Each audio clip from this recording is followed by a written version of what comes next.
Jesus was come down from the mountain, great multitudes followed him, and behold, there came a leper and worshipped him, saying, Lord, if thou wilt, thou canst make me clean.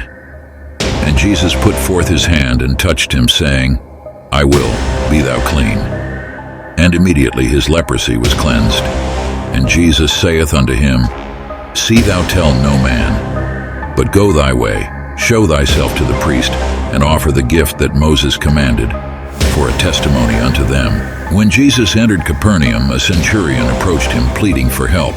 The centurion's servant was severely ill and tormented by palsy. Jesus offered to go and heal the servant, but the centurion humbly replied that he was unworthy to have Jesus under his roof and believed that Jesus only needed to speak a word for the servant to be healed. He explained his understanding of authority, noting how his own commands were obeyed.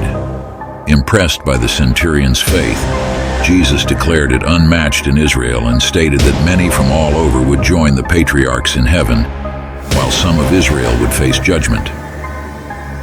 Jesus told the centurion to go, assuring him that his faith had healed the servant, and indeed the servant was healed at that moment.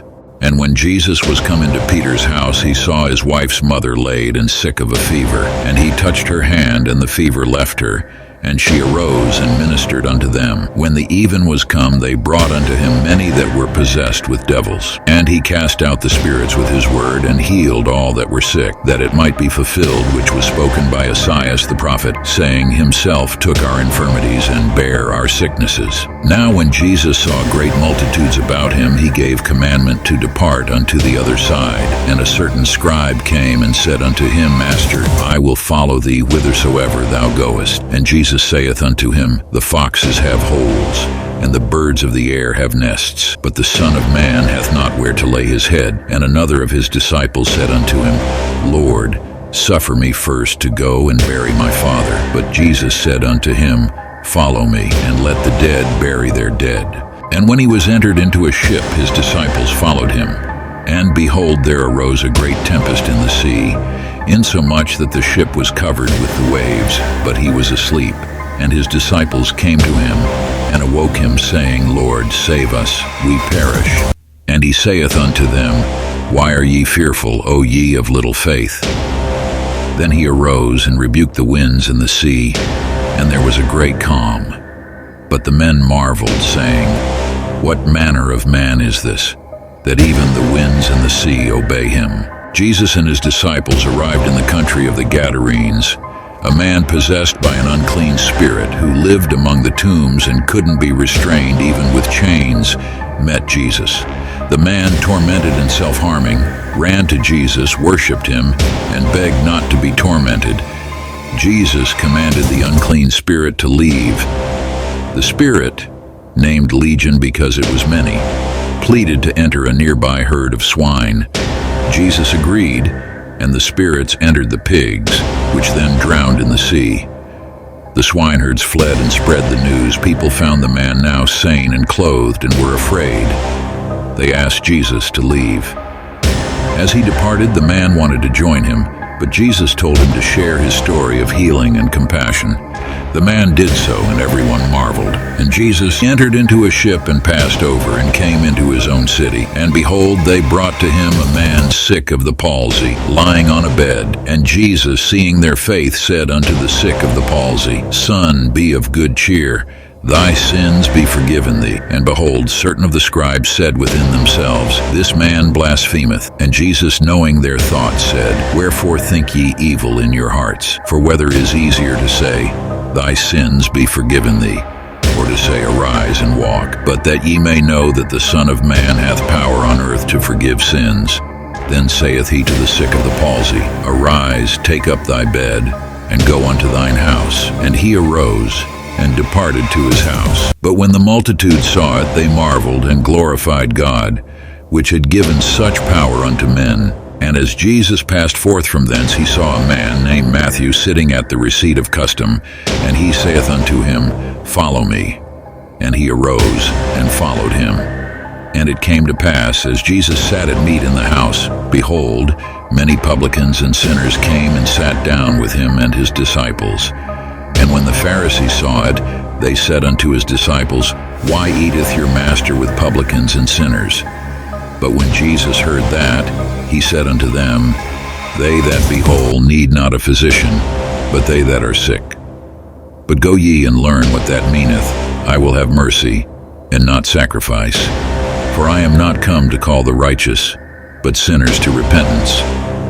Then came to Jesus the disciples of John, saying, Why do we and the Pharisees fast oft, but thy disciples fast not?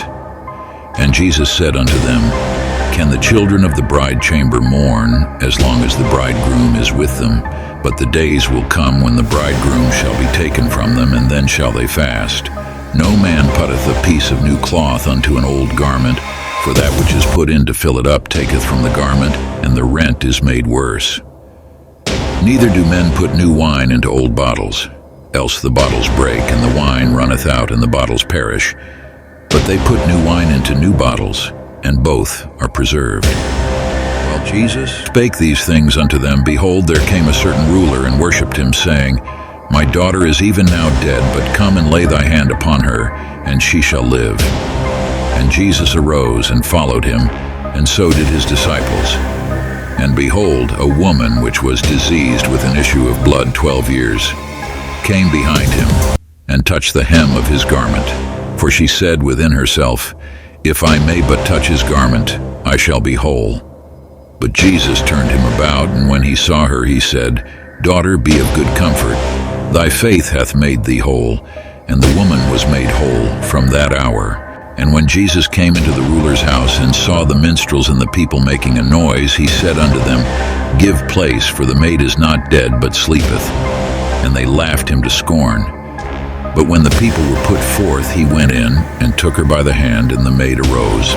And the fame hereof went abroad into all that land. And when Jesus departed thence, 2 blind men followed him, crying and saying, Thou Son of David, have mercy on us. And when he was come into the house, the blind men came to him. And Jesus saith unto them, Believe ye that I am able to do this? They said unto him, Yea, Lord. Then touched he their eyes, saying, According to your faith be it unto you. And their eyes were opened. And Jesus straitly charged them, saying, See that no man know it. But they, when they were departed, spread abroad his fame in all that country. As they went out, behold, they brought to him a dumb man possessed with a devil. And when the devil was cast out, the dumb spake, and the multitudes marveled, saying, It was never so seen in Israel. But the Pharisees said, He casteth out devils through the prince of the devils. And Jesus went about all the cities and villages, teaching in their synagogues, and preaching the gospel of the kingdom, and healing every sickness and every disease among the people. But when he saw the multitudes, he was moved with compassion on them, because they fainted and were scattered abroad, as sheep having no shepherd. Then saith he unto his disciples, The harvest truly is plenteous, but the laborers are few. Pray ye therefore the Lord of the harvest, that he will send forth laborers into his harvest.